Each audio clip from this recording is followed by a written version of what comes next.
안녕하십니까. 저는 사회적협동조합 한국교수발전연구원 원장 주용기입니다. 오늘 제가 여러분을 만나 뵙게 된 것은 죽음에 관한 이야기를 나누어 보고 싶어서입니다. 그런데 오늘 나눌 얘기가 비록 죽음에 관한 얘기이지만 어둡고 무거운 그런 얘기가 아닙니다.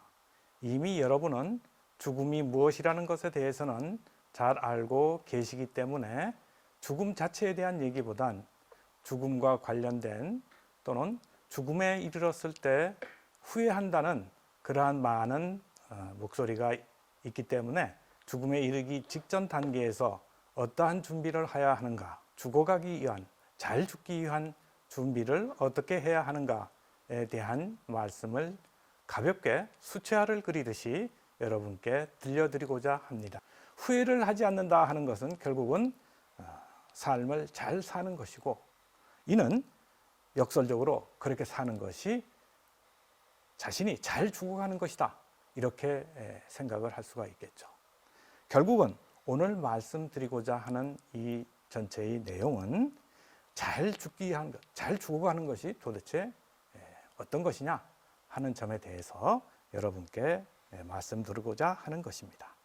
그러므로 행복한 죽음을 맞이한다는 것은 결국 편안한 죽음을 맞이하는 죽음 준비를 하는 것이고, 그러한 의미에서 잘 죽어가기 위해서는 죽음이라는 불가역적인 상황에 이르기 전 삶을 누리는 과정이 실제로 행복해야겠죠.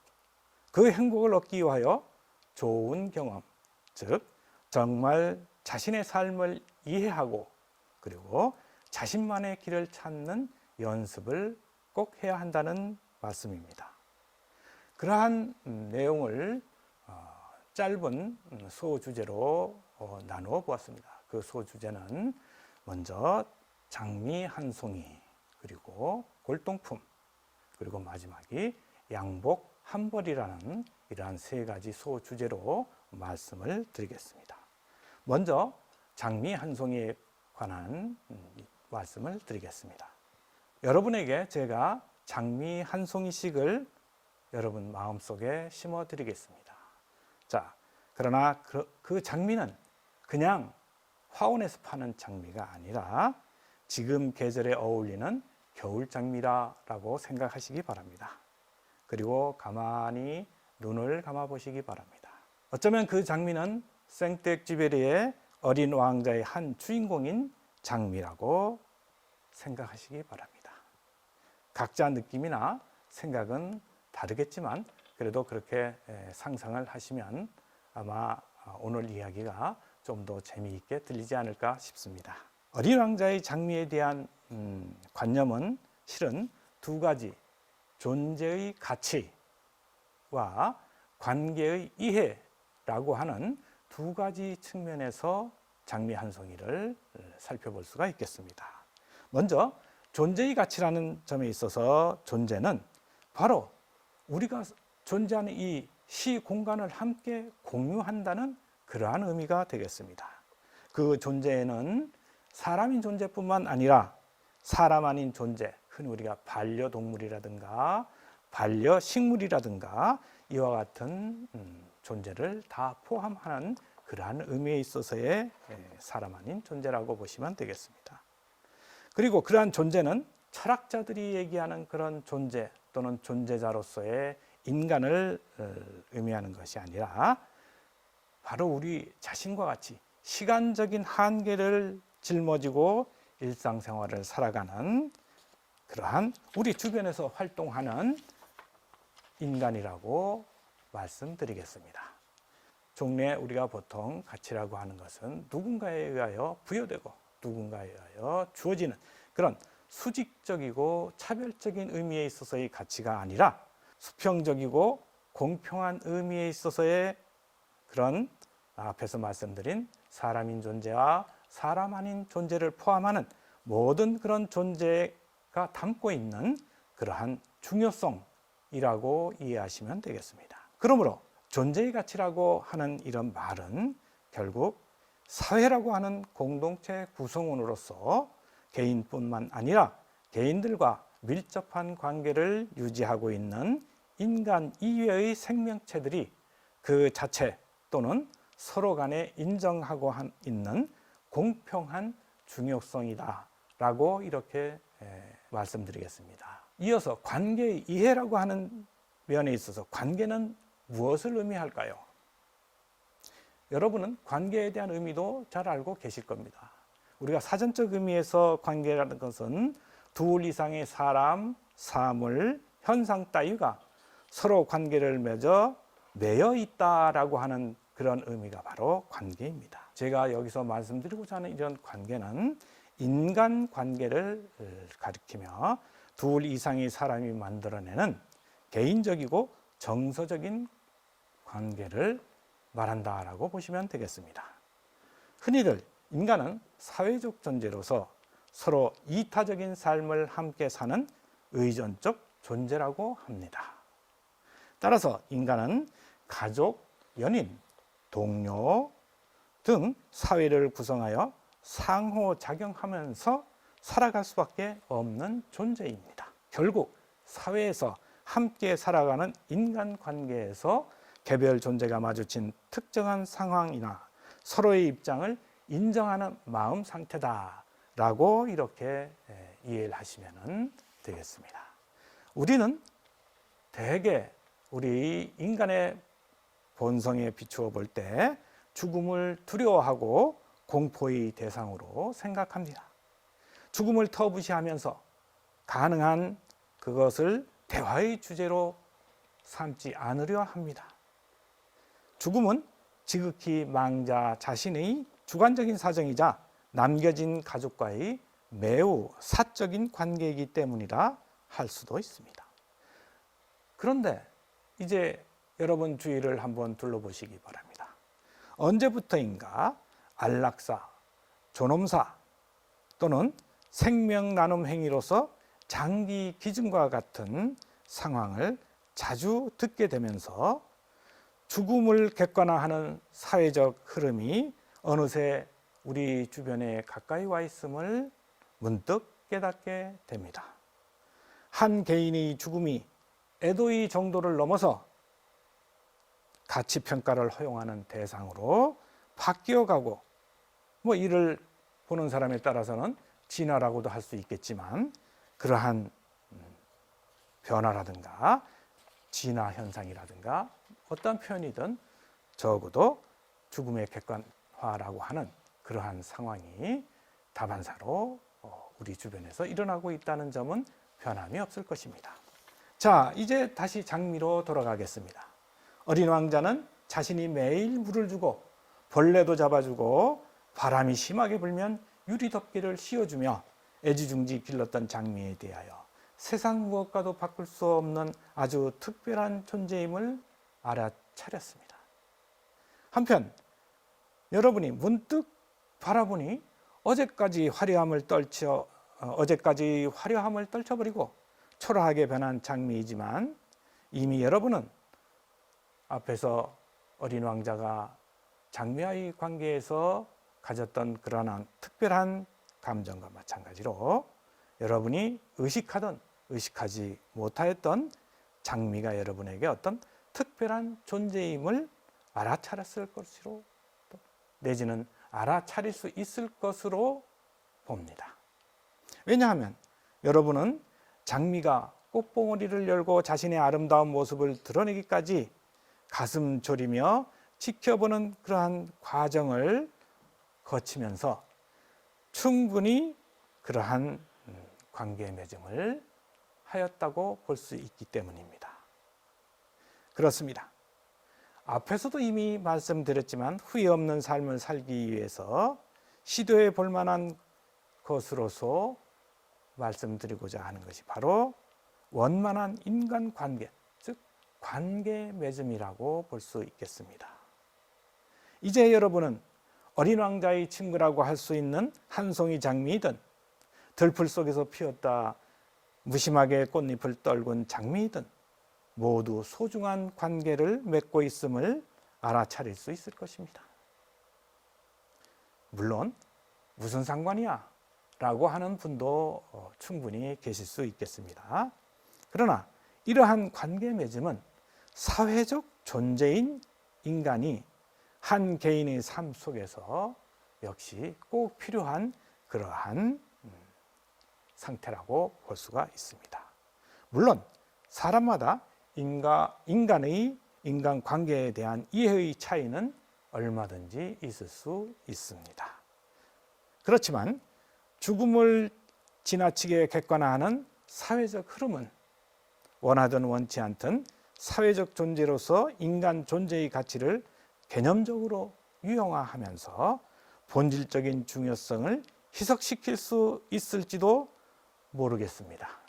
무엇보다 존재의 가치를 효율성, 능률성, 경제성, 게다가 생산성이라고 하는 그러한 수단적 가치로 파악한다면 그 결과는 인간관계의 종말을 가져올지도 모르겠습니다. 그러한 인간관계의 위험과 종말을 극복하거나 줄이는 것이 바로 삶을 잘 사는 것이고 죽음 앞에서 후회하지 않고 죽음을 맞이할 수 있는 방법 중 한 가지가 아닐까 합니다. 그것이야말로 삶의 무상함을 알아차리는 방법이 아닐까 합니다. 교육을 통한 다양한 실천적 연습이야말로 개인적으로는 잘 사는 방법이자 잘 죽기 위한 가르침이고 공동체 사회의 존속을 보장하는 불가결한 조건이라고 할 수 있습니다. 자, 이제 두 번째 주제로 넘어가겠습니다. 두 번째 주제는 골동품이 되겠습니다. 골동품 하니까 바로 눈앞에서 큰 돈 뭉치가 왔다 갔다 하는 것을 보는 분들도 계시겠습니다. 자, 앞에서 죽음을 마주하게 되자 비로소 자신의 일생이 그다지 만족스럽지 못하다든가 또는 삶을 잘 살지 못했구나 라고 하는 반성을 세 가지 형태로 정리해 보았죠. 미래를 포기하지 말고 정말로 자신이 원하는 것을 하면서 살아볼 걸. 굳이 부자가 되려고 온통 재테크에 몰두하여 살지 말을 걸. 그리고 원만한 인간관계를 맺으며 주위 사람들과 행복하게 살아볼 걸 라고 하는 세 가지로 정리해 보았습니다. 물론 이 골동품이라는 소주제 역시 죽음에 이르는 전체 과정과 관련된 그러한 내용이 되겠습니다. 후회나 아쉬움이 남지 않게 사는 것이 삶을 잘 사는 것이고 결국 역설적으로 잘 죽어가는 것이다 라고 말씀드렸습니다. 참 역설적입니다. 잘 사는 것이 어떻게 잘 죽어가는 것이냐, 역으로 잘 죽는 것이 어떻게 잘 사는 것이냐.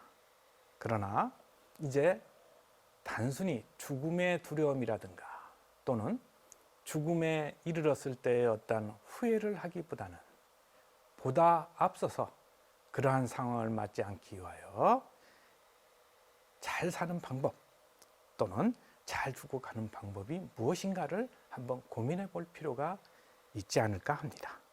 그래서 잘 죽기 위해서는 죽음이라는 불가역적인 상황에 이르기 전 단계에서 역시 행복해야 되고, 행복을 얻기 위해서는 좋은 경험 또는 좋은 체험을 쌓는 것이야말로 진정한 자신만의 길을 찾는 연습이라고 할 수 있겠습니다. 자, 이제 골동품에 관하여 살펴보겠습니다. 우리가 골동품 하면 역시 사전적 의미로 오래된 것 또는 오래된 희귀한 물건이라고 합니다. 그런데 이것을 사람에 대비시켰을 때 골동품 같은 사람은 결국은 시대 감각을 잃은 무딘 사람이나 그런 물건 또는 오래되었을 뿐 가치도 쓸모도 없게 된 물건이나 그러한 사람을 비유하는 말이 되기도 합니다.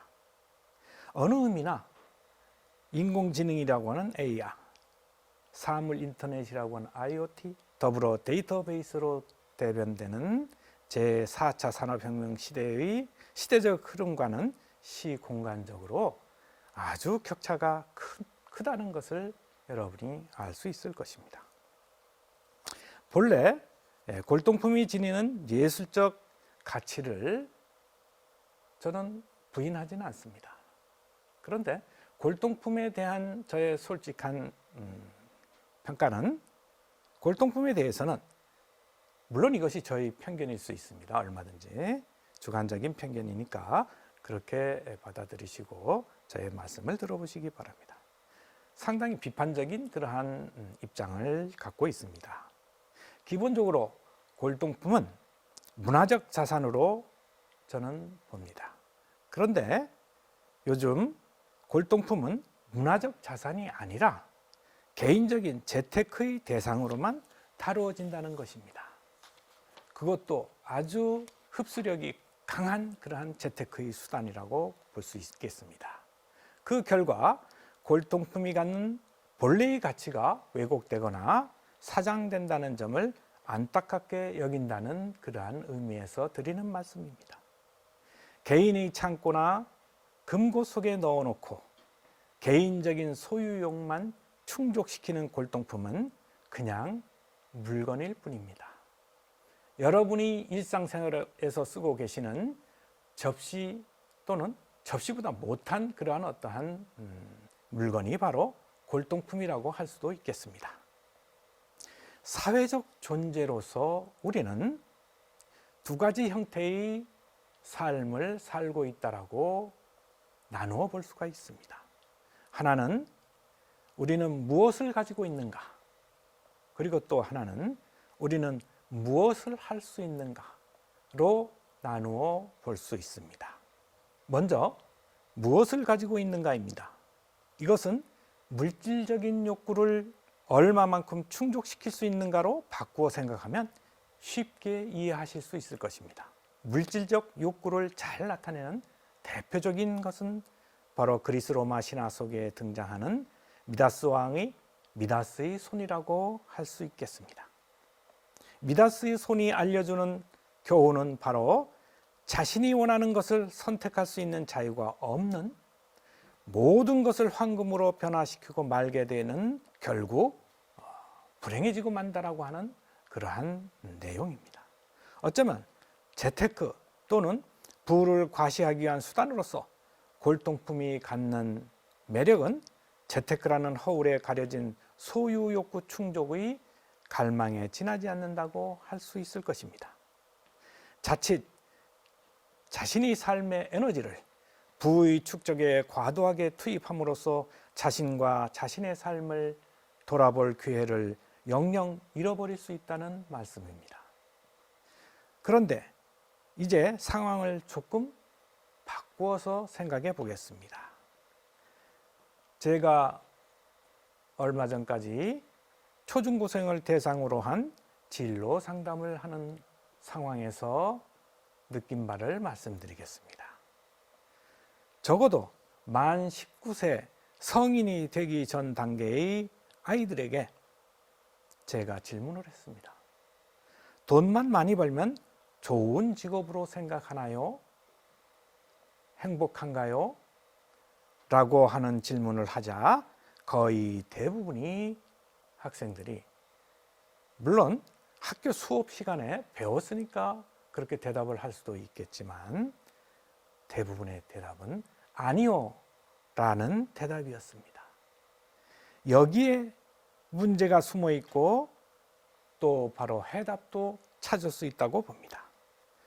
먼저 문제점은 돈에 대한 이러한 사고가 성장 과정에서 겪게 되는 학교 밖 사회, 특히 가정 내에서의 그러한 어떠한 교육 내지는 영향이라고 할 수 있겠습니다. 그러한 학교 밖 사회의 분위기에 영향을 받게 되어 재테크로 가장되고 결국 본래의 모습이 변질된다는 것입니다. 자신의 잠재 능력 또는 가능성을 발휘하여 성취감을 느끼고 사회적 활동에 자신감을 갖게 된다는, 흔히 자아 실현이라고 하는 자기 능력의 실현 과정이 왜곡될 수 있다는 것을 말하는 것입니다. 이러한 왜곡된 사고가 성인이 되어 고착된다면 이미 살펴본 인간관계를 어떻게 이해할 수 있을 것인지 참 두렵기도 합니다. 한편 역으로 그 대답도 들어있다고 할 수가 있습니다. 그 아이들에게 자아 실현이라고 하는 자기의 잠재 능력을 찾아서 실현할 수 있는 다양한 경우를 최대한 경험할 수 있는 기회를 주는 것입니다. 물론 이 과정에서 앞서 아이들이 자신의 자아를 이해할 수 있는 과정이 선행되어야 함은 두말할 필요가 없습니다. 그런 의미에서 역시 교육이 중요합니다. 그런데 이 해답은 바로 앞에서 말씀드린 후회하는 모습의 두 번째 삶의 유형인 무엇을 할 수 있는가? 라는 질문과 깊이 관련되어 있다고 할 수 있습니다. 무엇을 할 수 있는가? 라는 질문은 사실 매우 근본적인 질문을 포함하고 있다고 보시면 됩니다. 그것이 무엇인가 하면 나는 누구인가? 나는 무엇을 잘할 수 있는가? 라고 하는 의문입니다. 이것은 바로 앞에서 말한 자아에 대한 이해라고 할 수 있습니다. 자신의 성격과 적성을 탐색해 볼 수 있고 자아 존중감과 자기 효능감을 알아차릴 수 있는 기회를 다양하게 제공함으로써 자신을 객관적으로 이해할 가능성을 높여주는 것입니다. 이것이 바로 교육입니다.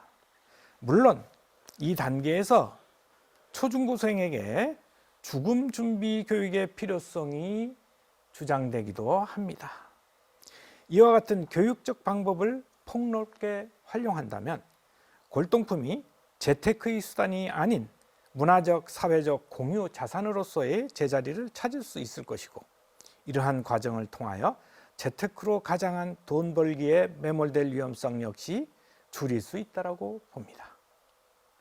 역시 앞에서 말씀드린 알폰스 디켄 교수와 마찬가지로 모 대학의 생사학연구소에 근무하는 양정현 교수의 말을 빌리면 죽음을 이해할 때 현재 나의 삶을 어떻게 살아야 할지 성찰할 수 있고 죽음의 관점에서 현재를 바라본다면 욕구 충족의 삶을 위한 선택이 아니라 의미 있는 삶을 위한 선택을 하게 될 수 있다라고 하는 말입니다. 그러한 자기 삶에 대한 성찰이 이루어질 때 골동품이 아닌 비로소 자기가 정말로 하고 싶은 일을 하고 진정한 의미에서 자신만의 삶을 살 수 있을 것입니다. 이제 세 번째 연습이라고 할 수 있는 양복 한 벌을 살펴보겠습니다. 이는 두 번째 이야기인 골동품에서 살펴본 내용과도 깊이 연관이 있습니다. 양복 또는 우리가 정장이라고 하는 것은 격식을 갖춘 옷차림을 말합니다. 사람은 일생을 지나오면서 큰 일로서 관혼상제라고 하는 격식을 차려야 하는 경우를 수없이 마주합니다. 물론 자신의 가치관에 따라서 격식을 갖추어야 할 자리에서도 굳이 양복을 차려입지 않은 경우도 얼마든지 있습니다. 그러나 우리가 여기에서 제가 여기에서 말씀드리고자 하는 바는 양복 한 벌에서는 양복에 초점을 맞추기보다는 한 벌에 초점을 맞추면 그 의미를 충분히 예측할 수 있으리라고 봅니다. 현재 우리의 삶은 오늘날 이룩한 경제적 성장에도 불구하고 여전히 고단한 삶을 살고 있는 사람이 존재합니다. 그렇지만 대체로 지나치게 풍족하리만큼 소비를 늘리고 있습니다. 그 현상은 TV 광고만 잠깐 지켜보면 금방 알 수 있습니다. 올림픽 구호도 아닌데 더 빨리, 더 많이, 더 고급스럽게, 더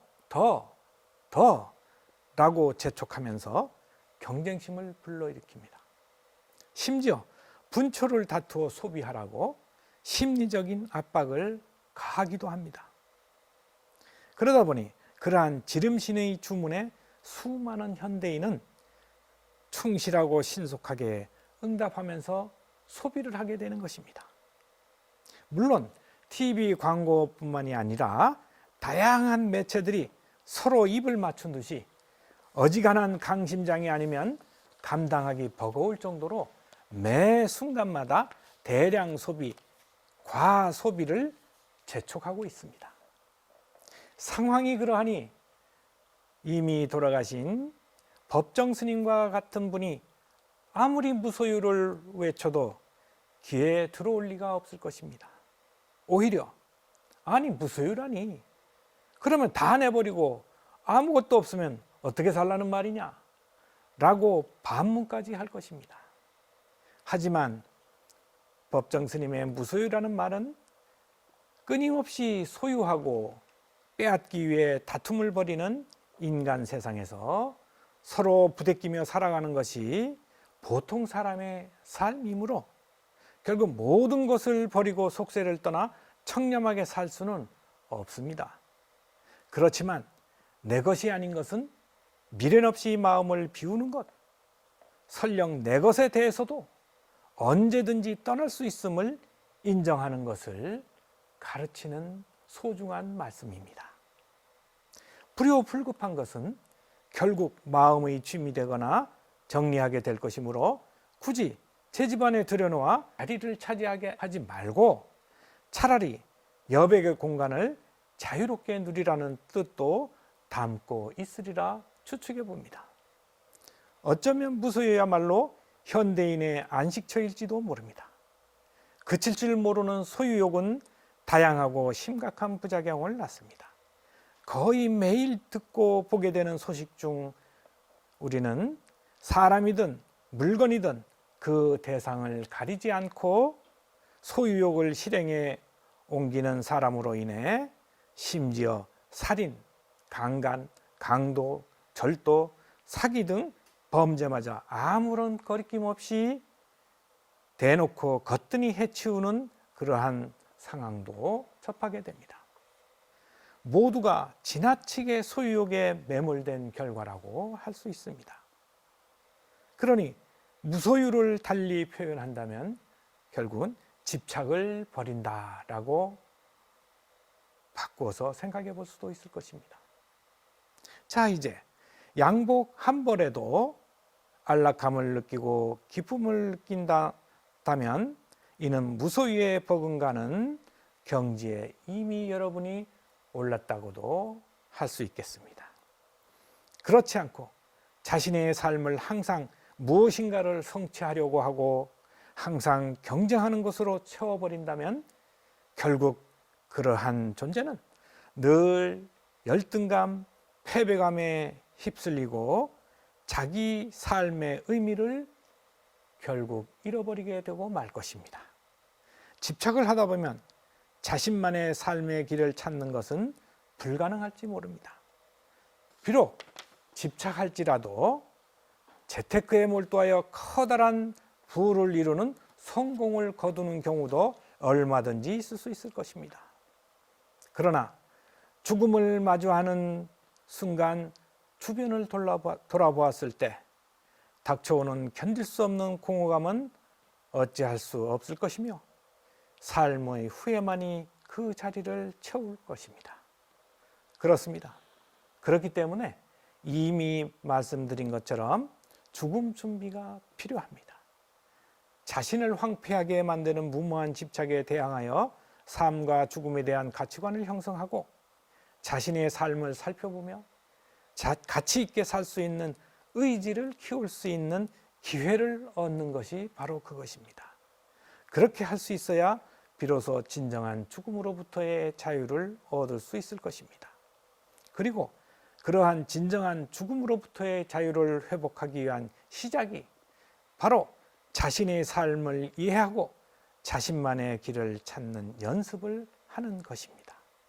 그 연습은 바로 자신을 이해하는 과정, 흔히 우리가 말하기를 자아를 이해한다라고 하는 자아 이해를 통하여 인간 성숙을 가능케 하는 참교육으로부터 출발한다고 봅니다. 감사합니다.